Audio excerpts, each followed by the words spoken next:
Hello friends, welcome back to our channel. তোমরা সবাই কেমন আছো? আশা করছি সবাই ভালো আছো, আর আমরাও কিন্তু বেশ ভালো আছি। তো সকাল সকাল রেডি হয়ে গেছি, মাম্মাম কেও রেডি করে দিয়েছি, মাম্মামের পাপ্পাও কিন্তু রেডি। আজ আমরা একটুখানি যাব পুজোর শপিং করতে, অনেক দিন পরেই বলতে পারো। তো এদিকে দেখো আমি কিন্তু ভাত খেতে বসে গেছি, কারণ একটুখানি ভাতই খেয়ে যাব। আর সকাল সকাল খিদে লেগে যাবে, আসতে অনেকটা লেট হবে, তাই ভাবলাম একটুখানি ভাতই খেয়ে যাই। আর বাইরে কিন্তু প্রচণ্ড গরম পড়েছে, তো ভাবলাম নর্মালি একটা কুর্তি পরে নেই। তো যাক, তোমরা পুরো ভিডিওটা দেখতে থাকো আর আমাদের সাথে থাকো। যতটা খুশি মনে রেডি হয়েছি যে শপিং করতে যাব, ততটাই কষ্ট লাগছে যে এখন আর যেতে পারবো না। মামামের পাপার অর্ডার এসেছে যে ওর নাকি ডিউটিতে এক্ষুনি যেতে হবে। তো এদের এই ডিউটিতে না কখন কি হয় কিছুই বোঝা যায় না। দেখো রেডি হয়েও যেতে পারবো না শুনে ভীষণ পরিমাণে খারাপ লাগছে। আর মামামের জন্য না বাইরে পড়ার কিছু কাপড় আনার ছিল। তারপর দেখো পুজো কিন্তু এসেছে, আর যেহেতু বাড়িতে যাব তো ভাবছি এখান থেকেই না কিছু শপিং করে নিয়ে যাব, কারণ বাড়িতে যাওয়ার পরই শপিং করতে লেগে যাব তা হবে না ছোটো বাচ্চাকে নিয়ে। তো দেখা যাক কি হয় না হয়, আমার তো মনে হচ্ছে হবে না। তো মামামের পাপ্পা না গিয়েছে ওদেরকে বলতে যে একটু পরে গেলে হবে নাকি। তো ওরা যদি রাজি হয় তাহলে কিন্তু যাব, আর যদি না রাজি হয় কি করা যাবে, যাব না। পরে একদিন দেখা যাক যাই কি না। আর কি বলবো, এখানে না আউটপাস মিলতে অনেক কষ্ট, অনেক কষ্ট, তোমাদের কি বলবো। ও না অনেক কষ্ট করে কিন্তু আউটপাসটা পেয়েছে। এর আগের দিন থেকে ওদেরকে বলছে যে আউটপাস আছে নাকি আছে নাকি। তো যাই হোক মিললো, কিন্তু এখন যেতে পারবো না। তো দেখা যাক কি হয়। তো যাই হোক, এখন কিন্তু ও আমাকে কল করে বলল যে তোমরা কিন্তু রেডি থাকো, যেতে পারবো। আমাকে বলেছে যে তাড়াতাড়ি চলে আসতে হবে। তো আমরা গিয়েই 1 ঘন্টার মধ্যে আসতে হবে। তো যতটুকু হোক তোমাদের সাথে সব কিছু শেয়ার করবো। তো এইদিকে দেখো আমরা কিন্তু গাড়িতে উঠে পড়েছি, আর একটু একটু মনে হচ্ছে বৃষ্টি হবে। আর ছাতাও যেন নিয়ে আসিনি, কারণ প্রথম না রুদ্র ছিল। তারপর যাই হোক দেখো রুদ্র কিন্তু উঠিয়েছে, তো ভাবলাম না ঠিক আছে, বৃষ্টি না হলেই হবে। তারপর দেখো আমরা কিন্তু বিশালে এসে পড়েছি। এসেই না ছেলেদের কাপড় যেখানে সেখানে এসেছি, কারণ মামামের পাপ্পা নেবে, আমার ভাইয়ের জন্য নেব, বাবা শ্বশুর তাদের জন্য নেব আর কি, এই জন্যই।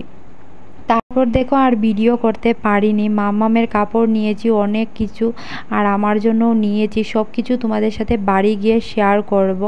আর এখন না মামামের পাপ্পা গেছে বিল কাটাতে, তো ভাবলাম এখানে একটু হেঁটে হেঁটে মামামকে সব কিছু দেখাই, কারণ ও না ভীষণ বিরক্তি ফিল করছিল।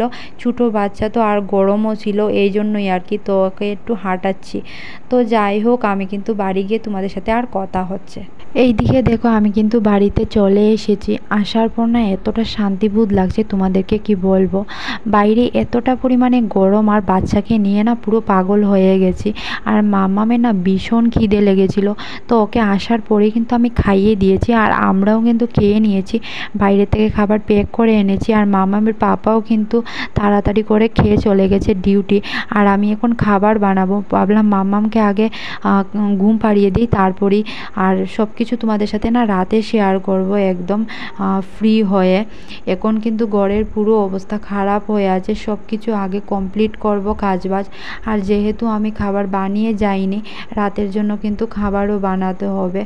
তো মাম্মাম কিন্তু এইদিকে দেখো আমার পুরো অবস্থা খারাপ করে দিয়েছে, ও কিন্তু আমাকে ভিডিও করতে দেবে না। তো বাচ্চাকে নিয়ে না অনেক কষ্ট করে সব কিছু সামলাই। তো পরে তোমাদের সাথে কথা হচ্ছে একদম রাতে। তো গাইস এখন বাজে 9টা, আর এতক্ষণে কিন্তু আমি ফ্রি হয়েছি। মাম্মামকেও রাতের খাবার খাইয়ে দিয়েছি, রাতের খাবার বানানো কমপ্লিট।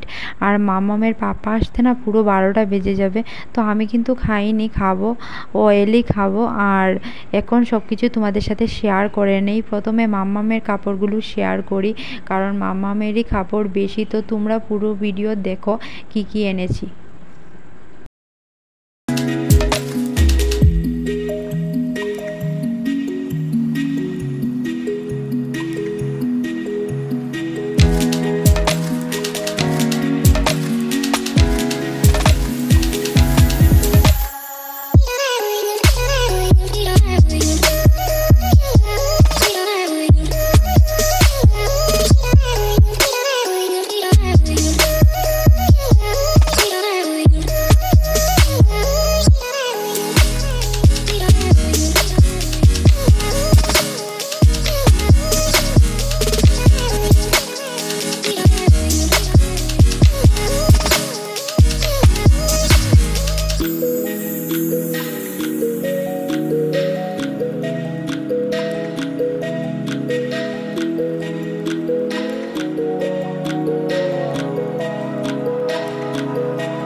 কাপড় তো তোমরা দেখতেই পেলে কি নিয়ে এসেছি। আর এই যে একটা ড্রেস দেখতে পাচ্ছ, এটা এনেছি আমাদের এখানে বাঙালি দিদি আছে না, ওর মেয়ের জন্য, ওকে দেবো বলে। তো তোমরা অবশ্যই কমেন্ট করে জানাবে ড্রেসটা কেমন হয়েছে।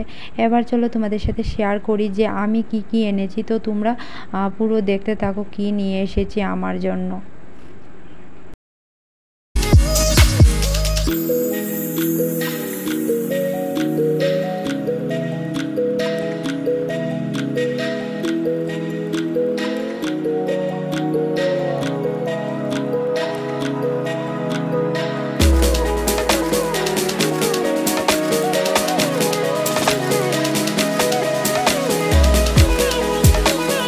তো এই যে একটা পিঙ্ক কালারের কুর্তি দেখতে পাচ্ছ, সেটা নিয়ে এসেছি আমার ননদের জন্য আর কি।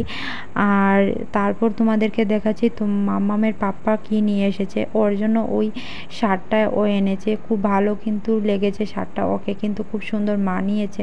তারপর দেখো এটা এনেছি আমার ভাইয়ের জন্য। ভাই কিন্তু এক কালারের শার্ট পরতে ভীষণ ভালোবাসে, তো ওর জন্য এটাই নিলাম। আর ওর জন্য একটা প্যান্ট নিয়েছি আমার ভাইয়ের জন্য আর কি। তো প্যান্টটা না একদম সফট কাপড়, জিন্স কাপড়ের মতো। আর মামামের পাপ্পা কিন্তু জিন্স কাপড় একদমই পরে না, ও না এই কাপড়গুলির মধ্যেই বেশিরভাগ প্যান্ট পরে আর কি। তো এই গেঞ্জিটাও খুব সুন্দর, কিন্তু মামামের পাপ্পা ওর নিজের জন্য এনেছে আর কি, খুব সুন্দর ওকে মানিয়েছে। তারপর দেখো তোমাদের সাথে শেয়ার করছি আমার বাবা আর শ্বশুরের জন্য। আমার বাবা আর শ্বশুরের জন্য কিন্তু আমি সেম প্যান্ট এনেছি, একদম same colour, same design, same size. তো এটাই হচ্ছে আমাদের পুজোর শপিং। না, পুজোর শপিং শেষ হয়নি, আমার জন্য একটা জুতো এনেছি। তো জুতোর উপরের ডিজাইনটা না খুব ভালো লেগেছে আমার। তো কেমন লেগেছে তোমাদের কমেন্ট করে কিন্তু জানাবে। আর মাম্মাম না এটি পুতুলটা কিন্তু নিজেই চুজ করে এনেছে। মাম্মামের পাপা যখন বিল কাটাতে গিয়েছিল, তো ওকে নিয়ে আমি একটু গিয়েছিলাম, তো ও না ওই পুতুলটা দেখে ও নিজেই নিয়েছে। তো ভাবলাম মাম্মামের জন্য এই পুতুলটা নিয়েই নেই। তো পুজোর শপিং কিন্তু আজ এই পর্যন্তই। তো তোমাদের আমাদের পুজোর শপিংগুলো কেমন লেগেছে অবশ্যই কিন্তু কমেন্ট করে জানিও। আর কিছু নেই যদি অবশ্যই তোমাদের সাথে শেয়ার করব। তো তোমরা আমার চ্যানেলটিকে সাবস্ক্রাইব করে দিও। ততক্ষণ তোমরা সবাই ভালো থেকো, সুস্থ থাকো। Love you all, tata.